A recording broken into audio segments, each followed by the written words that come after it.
Last class में हम लोग ट्रांसवर्स सेक्शन ऑफ टेस्टिस पढ़े थे।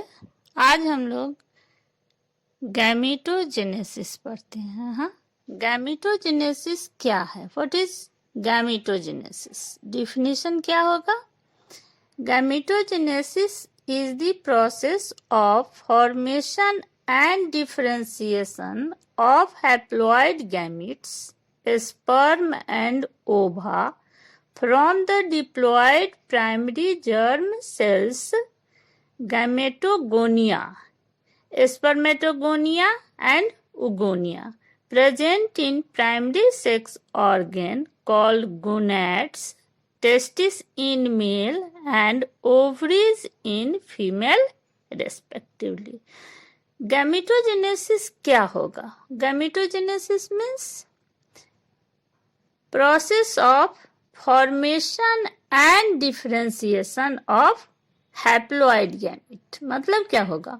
गैमेट का फॉर्मेशन। यहाँ गैमेट जब हम लोग बोल रहे हैं, गैमेटोजेनेसिस को हम लोग दो पार्ट में बांटेंगे। हाँ, क्या क्या होगा?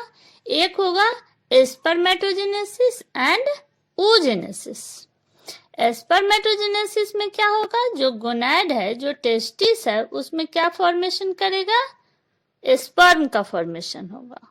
और ओवम जो है वो ओवरी में फॉर्मेशन होगा, तो उस प्रोसेस को oogenesis कहेंगे। तो दोनों मिलाकर हम लोग क्या कहते हैं? गैमीटोजेनेसिस।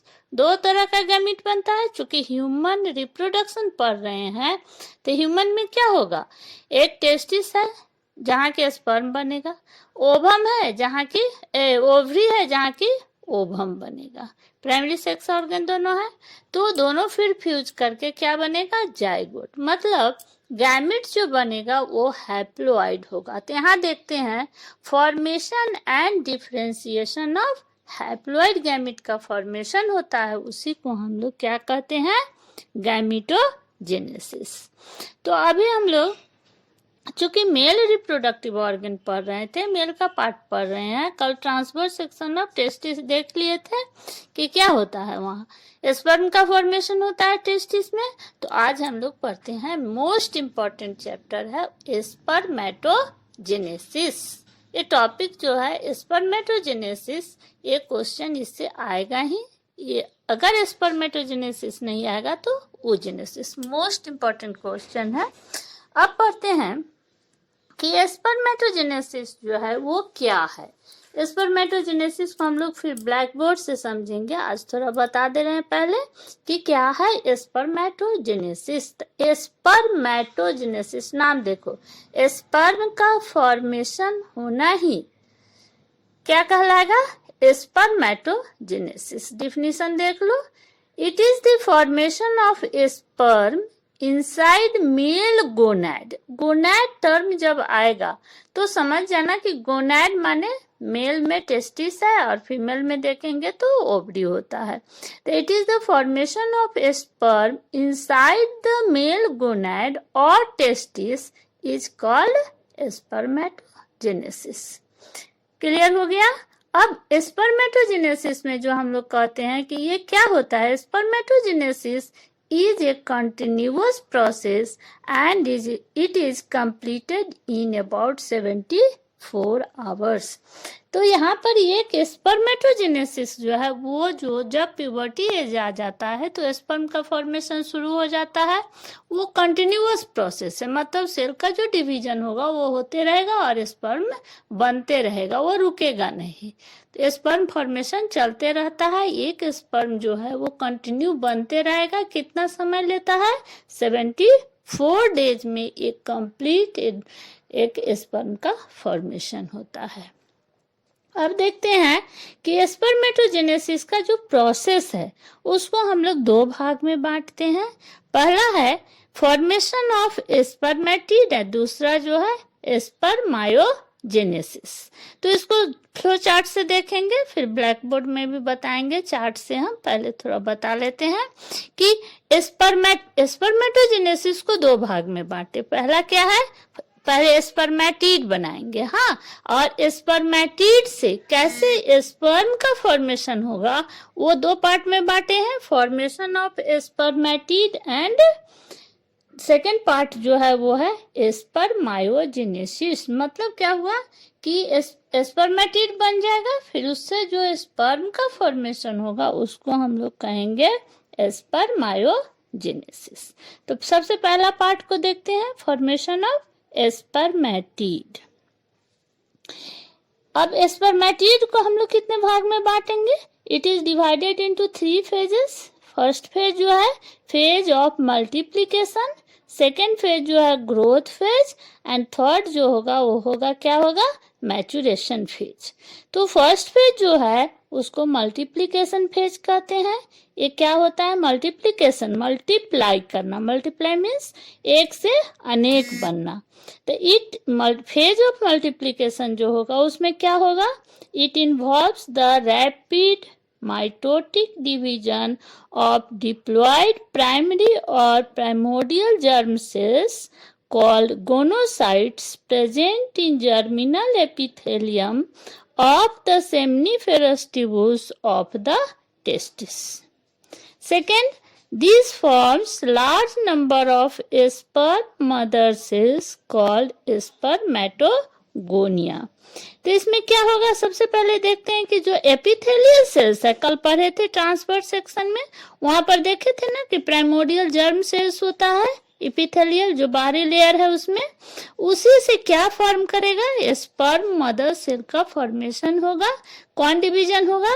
Mitosis division. मल्टीप्लाई करेगा, मतलब वो हमेशा मल्टीप्लाई करते रहता है एक से माइटोसिस। तो माइटोसिस डिवीजन तुम लोग पढ़े हो, वो क्या होता है? इक्वेशनल डिवीजन, मतलब डिप्लॉयड से डिप्लॉयड ही यहाँ बनते जाएगा, जो कि क्या होगा?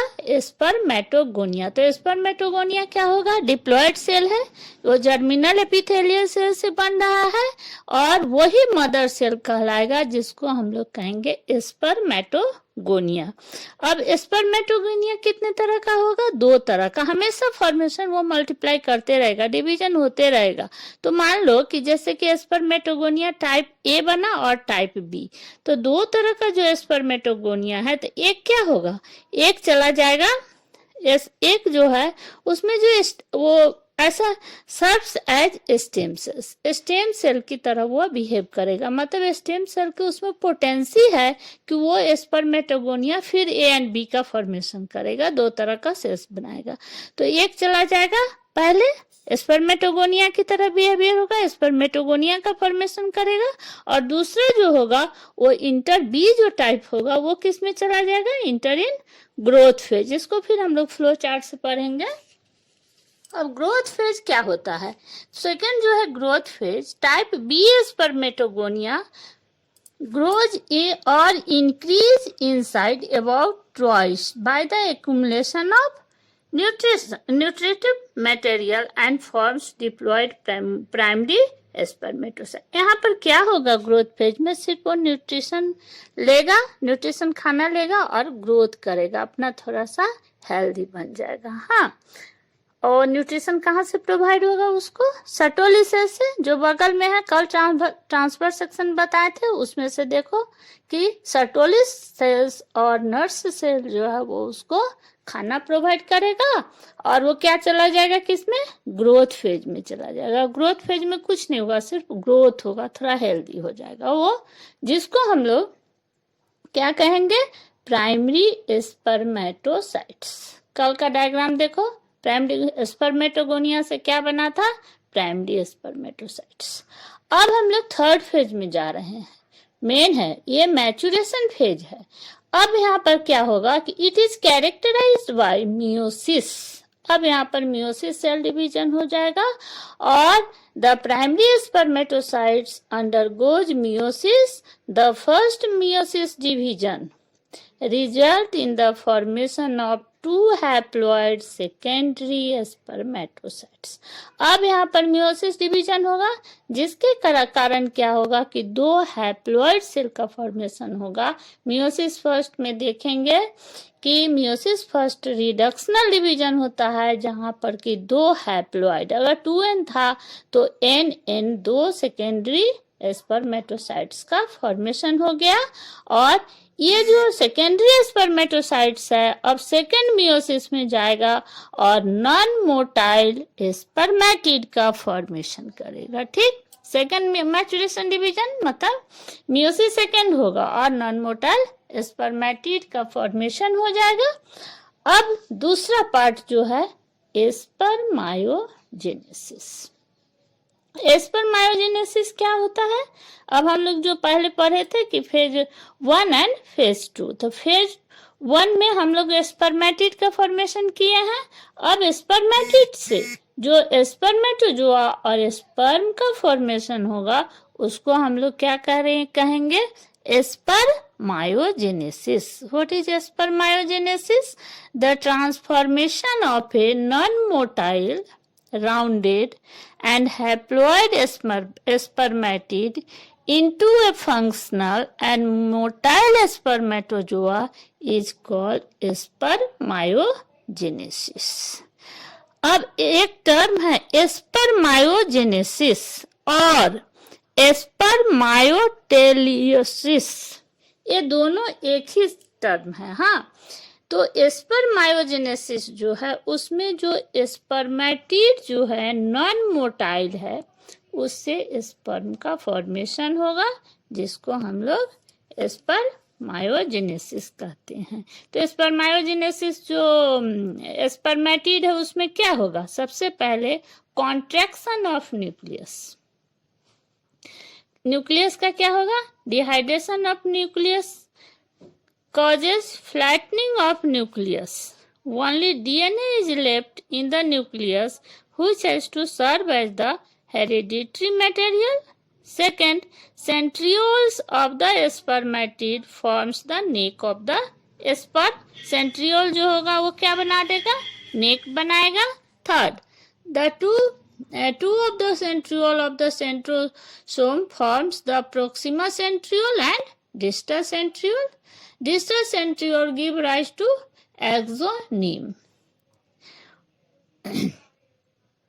Axoneme form a spiral ring behind neck around the distal centriole and proximal part of the axoneme. This is called Nevenkern. Most of the cytoplasm is lost, but some cytoplasm forms sheath of tail of the sperm.